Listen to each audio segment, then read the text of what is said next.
avval oyni ko'rdi, keyin quyoshni ko'rdi. Bu bir kattaroq ekan. Mana shu men Robbim deydi. Va butun bulardan oxirida hafsalasi pir bo'ladi. Ibrohim alayhissalom nima qildi? Boshda boya yulduzlarmikin yoki quyoshmikin? Yo'q, quyosh emas. Bu botadi-ku. Botadi-ku. Yoki bo'lmasa boshida nimami? Butlarmi? Butlar bo'ladigan bo'lsa, qani sindirib ko'raychi.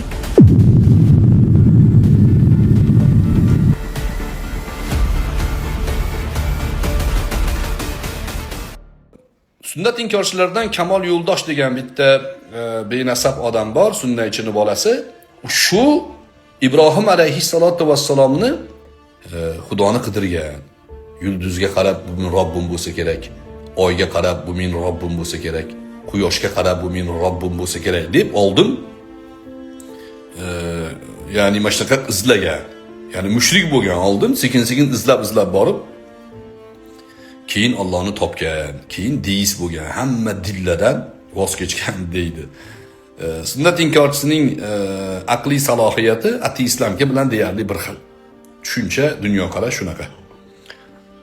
Endi bu tushuncha unaqa qadrli emas, xalqlar orasida u qadar yoyilmagan bo'lgani uchun unga qisqa ma'noda raddiyalar bergan edi-ku, lekin bu fikrlar boshqa odamlarning xayollarida ham tarqab turibdi ekan. Bu Hamid Sodiq degan vatandoshimizni bir suhbatini kesib bir jumlani tashashdi. Hay ibn Yag'zon va u jamiyatdan uzilgan aytdik. Va u nimanidir qidiryapti. Nimani qidirayotganini bilmaydi. U qalbida shunday bir yaraqlagan narsaki, shu narsani qidiryapti, uni haqiqati nima va bosqichma-bosqich kelyapti. Bosqichma-bosqich kelyapti. Har bir bosqichda ma'lum bir haqiqatni topgan paytda ha ana o'sha narsa deyapti.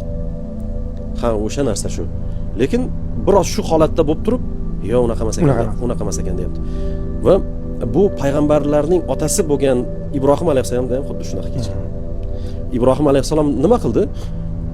Boshda boya yulduzlarmikin yoki quyoshmikin? Yo'q, quyosh emas. Bu botadi-ku. Botadi-ku. Yoki bo'lmasa boshida nimami? Butlarmi? Butlar bo'ladigan bo'lsa, qani sindirib ko'raychi. Bolta bilan sindiryapti-da, boltani bo'yniga osib qo'yapti. Boshqalarni sindirib tashlab, eng asosiyini bo'yniga osib qo'yapti va bu o'ziga xos mana shu iymonni mustahkamlab borish jarayoni va biz mana shundan qo'rqib qolganmiz. Mana shundan qo'rqib qolganmiz, ya'ni sinab ko'rish. Nima, bog'dorchilikda sinab ko'rib bo'lmaydimi? Mana o'tgan oldingi ko'rsatuv. Fizikada sinab bo'lmaydimi?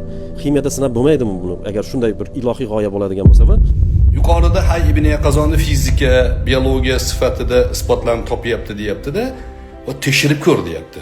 Fizika, biologiyani tekshirib ko'rishlikni islom aytadi. Bunda shubha bilan qarashlikka ijozat bor. Buni shubha bilan tekshirishlik farz. Chunki bu qonuniyatni o'rganishlikda, qonuniyatni kashf qilishlikda eng muhim omil nimaga degan savol ustiga quriladi. Nimaga bunday? Nimaga olov yondiradi? Nimaga paxta yonadi? Nimaga yomg'ir osmondan tushib kelyapti? Bu savollar bizga koinotdagi qoidalarni, qonunlarni kashf qilishlikni beradi va buni natijasida insoniyatga foydali narsalarni ijod qilamiz. Gap yo'q. Lekin iymon masalasiga kelganda uni shubha qilishlik kerak deb bu targ'ibot qilyapti Hamid Sodiq. Iymonni shubha qilish kerak deyapti. Mana masalan deb Ibrohim alayhissalom misol keltiryapti. Ibrohim alayhissalom yulduzni ko'rib shumikin, oyni ko'rib shumikin, botib ketdi, bo'lmas ekan degan-ku deyapti. Ya'ni Ibrohim alayhissalom avval na'udhu billahi min zalik. Alloh bunaqangi fasod e'tiqoddan bizni asrasin. Bu aytishi bo'yicha Ibrohim alayhissalom oldin mushrik bo'lgan. Yulduzni xudomikin deb o'ylagan deyapti. Oyni xudomikin deb o'ylagan deyapti. Quyoshni xudomikin deb o'ylagan deyapti. Va bu haqida ozgina eshitgan yoki o'zbekchani o'qigan odam tasavvurida Hamid Sodiq to'g'ri aytayapti-ku degan xayolga boradi. Ibrohim alayhissalom oldin mushrik bo'lgan ekan deydi. Ibrohim alayhissalatu vassalom na'udhu billah bu gapni gapirishga ham, misol keltirishga ham odam qo'rqadi. Mushrik bo'lganimizda buni nazdida Keyin qidirib topgan ekan, Hay ibn Yaqazonga o'xshab. Ibrohim alayhissalatu vassalomning uslublari shunaqa. Doim bahs qilganlar, doim. Ibrohim alayhissalatu vassalom hamma bayramga chiqqanda men kasalman deb uylarda qoladilar. Bemorman deb. Ular ketgandan keyin butlarni hammasini sindiradilar. Sindirganlaridan keyin buni aqliy mantiq bilan qilyaptilar. Butlar qo'lidan hech narsa kelmasligini bilib qilyaptilar va maqsadlari bor. Eng kattasini qo'liga boltani ilib qo'yyaptilar. Ular qaytib kelgandan keyin qarasa, Ibrohim alayhissalom qolgan orqada, saroyda faqat butlar sinib yotibdi. Chaqirib olib kelishdi. Nimaga bularni sindirdingiz? Men sindirmadim degan. Kim sindirdi? Kattasi sindirdi deganlar. Qur'onda shu bal kabiruhum degan. Kattasi sindirgan bo'lsa kerak degan. Endi nima deydi bu Hamis Sodiq? Kattasi sindirdi degan gap to'g'ri gapmi? Yoki bir sindirib ko'raychi, menga zarari yo'qmikin deb tekshirib ko'rgan deyapti. Tasavvurni qarang. Naqadar sayos ekanligini qarang. Eshitamiz o'zidan. Boshda boya yulduzlarmikin yoki quyoshmikin? Yo'q, quyosh emas. U botadi-ku. Botadi-ku. Yoki bo'lmasa boshida nimami, butlarmi? Butlar bo'ladigan bo'lsa, qani sindirib ko'raychi. Bolta bilan sindiryapti-da, boltani bo'yniga osib qo'yapti. Boshqalarni sindirib tashlab, eng asosiyini bo'yniga osib qo'yapti va bu o'ziga xos mana shu iymonni mustahkamlab borish jarayoni va biz mana shundan qo'rqib qolganmiz. Qanaqasiga iymonni mustahkamlash jarayoni? Bu bahs jarayoni, qarshisidagi odamlarni mot qilish uchun qilayotgan jarayon. Hamis Sodiqning saviyasini qaranglar. Ya'ni islom nuqtai nazaridan, aqida nuqtai nazaridan saviyani o'ta sayozligini qaranglar. Qani butlarni sindirib ko'raychi deb iymonini sinab ko'rayotganimiz o'zini. %100 ishonch komil butlarni zarar yetkaza olmasligini. Otasi Ozarga ham aytgan Ibrohim alayhissalom.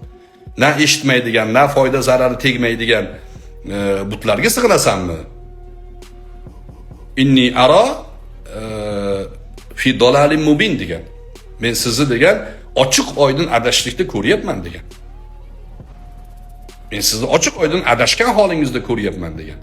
Butlar yordam bera olmasligini, sindirsa zarar bera olmasligini bilgan. %100 bilgan.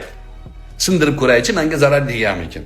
Qayerdan chiqarib olyapti buni Hamis Sodiq? Politologiya fanidan chiqarib olyaptimi? Islom haqida gapirayotgan shuni aytayapman. Politologiyada xohlagan gapni gapiraversin. Lekin islomda o'ta buzuq aqidani, qadimdan bizga kelayotgan Mu'tazilalikni Jahmiy degan toifasi bor.